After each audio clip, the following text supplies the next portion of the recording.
A little imagination. That's all you need in a place like this. I collect old inns, not as museum pieces, but as something living to use and to enjoy. My favorites may be large or small, whitewashed or half-timbered, tiled or thatched. They all have one thing in common. They're all haunted, in the most reassuring possible way, by the affection of generations of wayfarers who've come to them for shelter and stayed to find good company and good cheer. Of course, much depends on mine host, an old and honored name which still exactly describes the innkeeper. What a man of wit and imagination he is. Look at the signs he's been putting up all these years. His first inspiration was vine leaves in honor of Bacchus, god of wine. By contrast, the angel welcomed the early and often illiterate pilgrims. Saracen's head was probably first hung out by a retired crusader. Another old soldier might use his lord's coat of arms, hoping for patronage, perhaps even royal patronage. Though when a monarch lost his head, a symbol became somewhat safer. A heraldic figure, safer still. Through the centuries, the individual taste of the innkeeper has hung along the roads of Britain, a traveler's picture gallery, full of legend, humor, sport, or even fantasy. There's poetry in the Rose Revived, and the promise of merry hospitality in the Punch Bowl. Here one has to stop. I found the Punch Bowl in the village of Lanreath, and with a host who is as much a part of it as the vicar and the postman. Everyone knows him. Even strangers have only to look up, at least to know his name. Bill Atkinson has the knack of making his guests feel that they too are part of the place. And as a result, the Punch Bowl is one of the friendliest inns I know. A dinner, for instance, is an invitation from the host, rather than separate table solitude. Every evening, the Atkinsons dine with their guests at a long table set with flowers and family silver. Mrs. Atkinson serving the vegetables, fresh from her own garden. Mr. Atkinson carving, with enviable skill and a sense of occasion. In such a setting, the atmosphere is bound to be gay. The food, good English country cooking, and the effect, warm and friendly. A delightful custom, I think. Of course, it's not typical of other inns, but then nothing about any inn is typical, with the possible exception of the beer, and that nightly event, darts in the public bar. You see, the pub is the village club, with a devoted membership, open to everyone, even the first-time visitors who barely know that it's not the bullseye you aim for, but the double 20. Of course, there's the local champion, and the regulars are justly proud of him.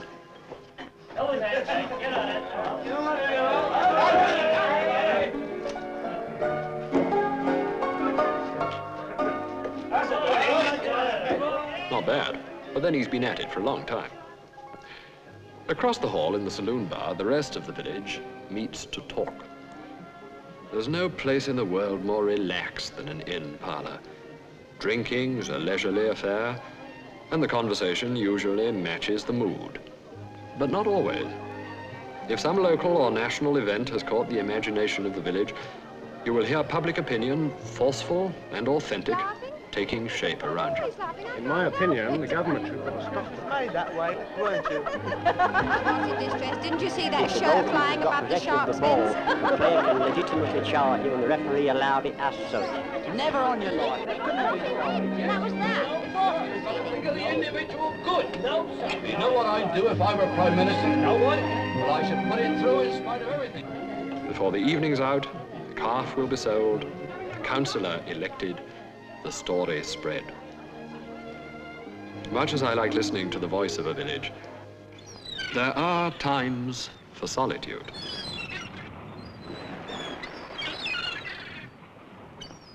And then the gulls make good drinking companions. This is my hideaway, the lugger in Portlow Cove on the Cornish coast.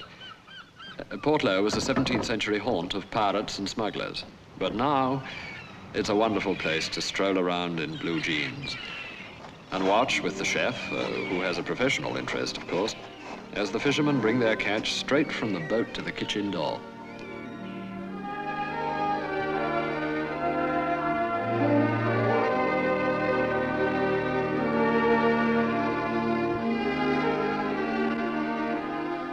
Lunch on the terrace. Even the memory of it is enough to carry one through a bleak winter.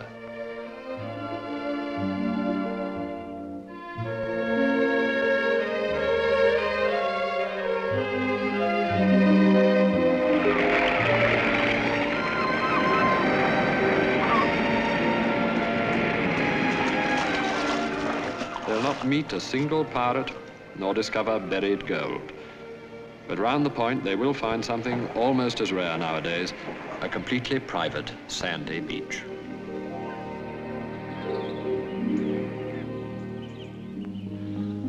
For lazier moods, I'd choose the peaceful, romantic upper reaches of the Thames. There's something very civilized about punting, and even more so about being punted.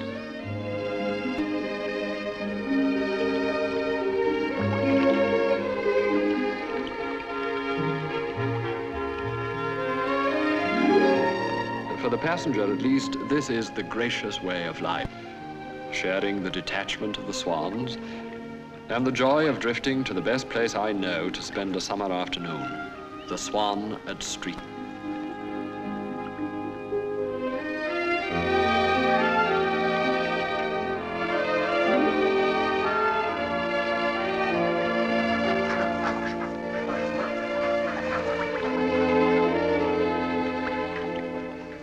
Half the fun is just arriving and being greeted at water's edge by the host. There's sure to be a swan to supervise. But the essence of the afternoon is tea on the lawn, where there is a grandstand view of Thames high life.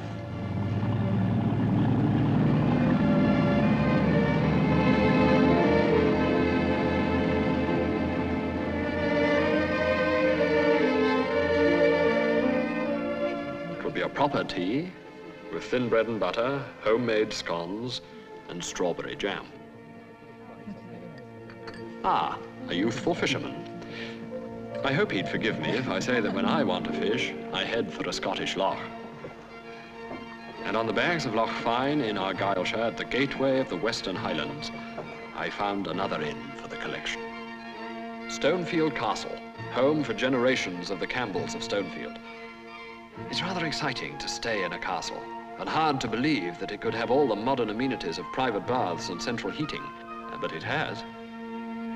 Stonefield has been converted into a very comfortable sportsman's inn, without losing any of its romantic character. One is constantly reminded that this is Scotland. In the garden of Stonefield on a summer afternoon, the sound of the pipes seems entirely familiar and natural. You may even meet the head of the Campbell clan, for the Duke of Argyll himself lives not far away and sometimes opens Inverary Castle to the public to show the clan's treasures. This is Colonel Colin Campbell. Do you see the family likeness in his great-great-grandson Mackie Campbell and his son Logan? From the lochs and islands surrounding Stonefield, rugged as its name implies, it's a far cry to the gentle serenity of the cathedral city of Salisbury. I love Salisbury, and I have a great affection for its fine old inns like the George, where travellers have been stopping since the 14th century.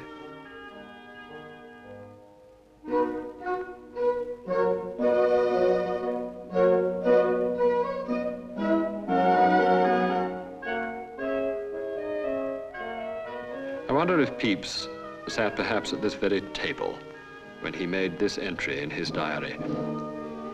Came to the George Inn, where lay in a silk bed and very good diet, to supper, then to bed.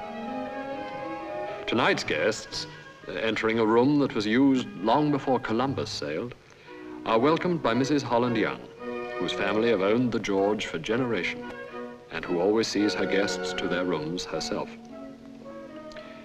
She will tell them that when in bed, one can gaze up to plaster arches carved 6 centuries ago by the same craftsman who fashioned the ceiling of Salisbury Cathedral. Cathedral or village church, it's usually within a stone's throw of an inn, and the histories of the two are interwoven. This lovely Norman church is in Winsford, Somerset, the kind of village everyone dreams about.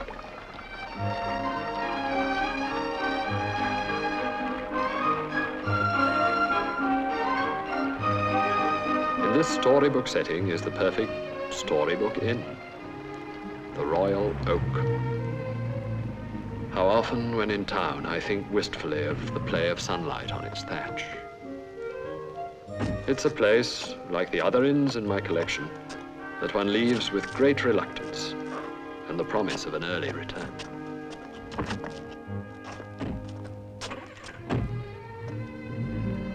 There's one consolation. The thought of what's ahead.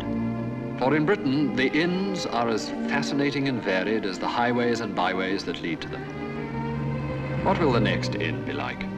A coaching inn, perhaps, with a courtyard that once echoed Shakespeare's poetry, the stamp of horses and the shouts of ostlers and stable boys.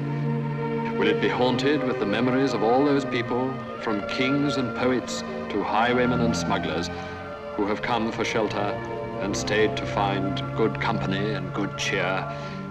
For me it will, for it will have seen history, and we are but the late arrivals among its guests. And now I wish you joy, if you should seek your lodgings at an inn, and may you come to know it not as a stranger, but as a friend.